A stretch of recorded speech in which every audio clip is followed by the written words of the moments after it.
I am spirit may manifest this instant. My body and every part of it is made of pure substance, God. It cannot deteriorate. This instant, this infinite substance within me, which is constantly flowing through me, takes form in the likeness of perfect, whole, complete selves. Every cell of my lungs is strong and healthy, filled with life and vitality, strength and cleanliness. My body, which is spirit in form, knows no time, knows no degree. It knows only to express fully, instantaneously.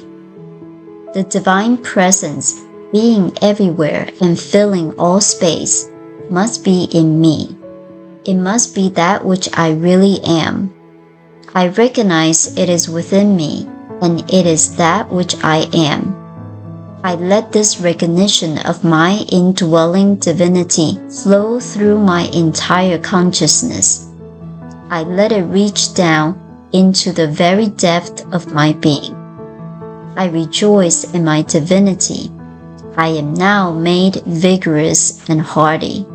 I have the stamina of the infinite.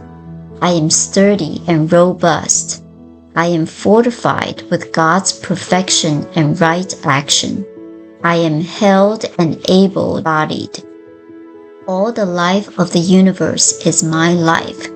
All the strength of the universe is my strength. All the power of the universe is my power. Every breath I draw fills me with perfection, vitalizes, energizes, and renews every cell of my body. I am born in spirit and of spirit, and I am spirit may manifest this instant.